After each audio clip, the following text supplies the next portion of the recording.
Well, if you're following the governor's policies, I know you got nothing but time. So while you do, and you got a little stimulus money to spend, hop on the website and grab one of these bad boys. Summer friendly. Anyways, here's your show.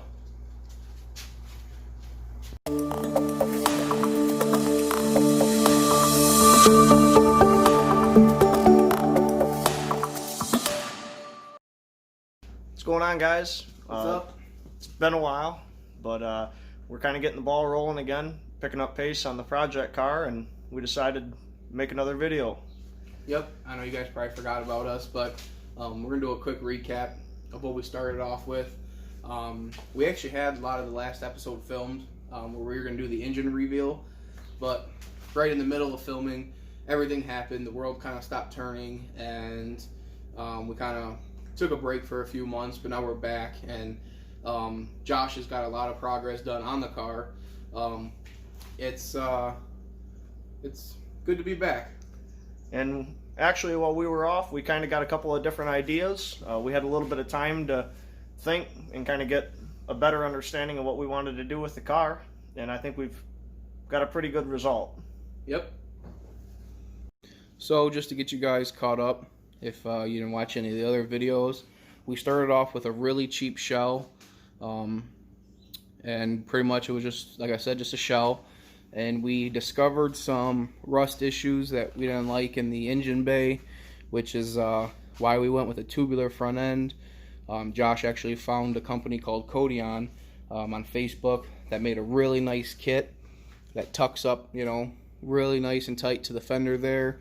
And the previous owner had did some questionable rust repair, you know, that we just didn't think was safe. So definitely what we wanted to do with this build was, you know, build a car that was fast, reliable, and, you know, could be done in a regular garage with regular tools, you know, nothing crazy needed. So the interior was pretty shot, to be honest. Josh completely ripped out everything, all the wiring, took out the carpet. Turns out it needed a floor pan. I'll show you that in a second, but cleaned it up the best we could. Keeping with our budget, Josh traded some of his old Fox body parts and got a pretty decent seat for the back there. We wanted to keep it stock as possible, stock shifter, you know, stock steering wheel, everything. We got the stock dash for it, so everything is just trying to stay stock, original. You know, that's pretty much where we're at with that. So just to get a little bit better look at the floor pan, we found a couple of soft spots in where the passenger seat mounted and where the subframe connectors were going to end up mounting to. So we decided to just replace the whole floor pan itself. We watched a couple of YouTube videos and saw it was actually pretty straightforward, so ended up snagging a floor pan pretty cheap off Google, and then got a spot weld cutter and just started drilling out the factory spot welds. Just took a cutoff wheel and cut the front seat bracket support and removed that as one piece. Took the floor pan, kind of cut out an idea of where we wanted to go, and then marked the new floor pan kind of where the trim line was, cut it to where it was just barely hanging over, and fed it up from the bottom and ran a couple of tacks in it, put the seat bracket back in place, and then tacked it to the frame rails, and then got it to where the weight was distributed pretty well. And then I ended up just shutting the door, got everything to where it was located, and then ran a couple of beads and got it to where it was pretty sturdy. Then kind of just went to town on welding it back up. A little bit more on what Chad touched on. We ended up installing a tube front end, which is something that I would not be afraid to tell somebody to try to tackle themselves. It's something that you don't need to be a master fabricator to test out on your car.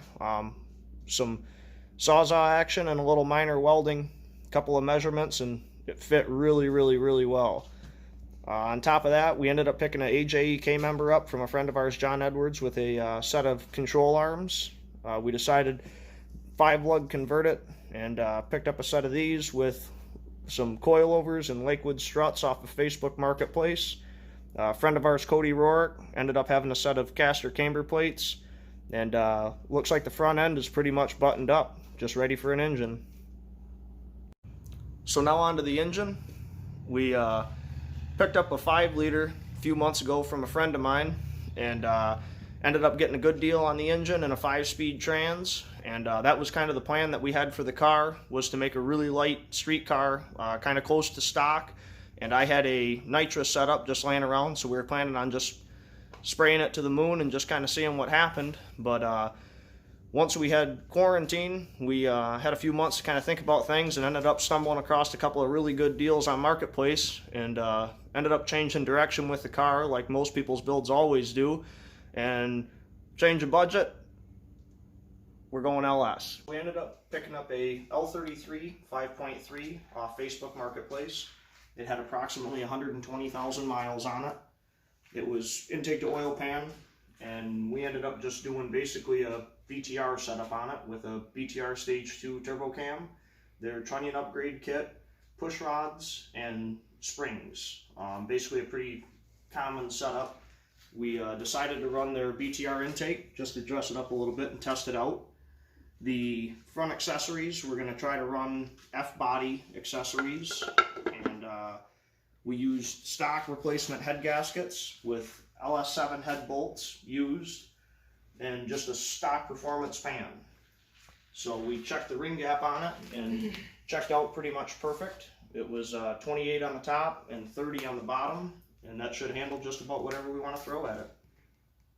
So for the rear suspension, we ended up running UPR's rear suspension kit. It comes with their single adjustable lower control arms, their double adjustable upper control arms, their solid spherical joints, and their anti-roll bar kit.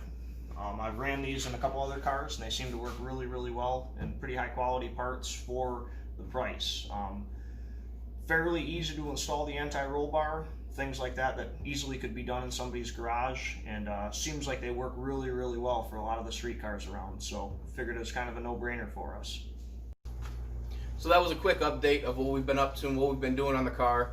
We're going to bring you some more episodes soon. We're going to go in depth with what we're doing. We're not going to just show you updates. We're going to show you what we're doing it, when we're doing it. So thanks for watching, and keep tuned to the next episode. And don't forget, if you guys have any questions or anything you guys wanted to add, feel free to drop a comment or reach out. Buy shirts.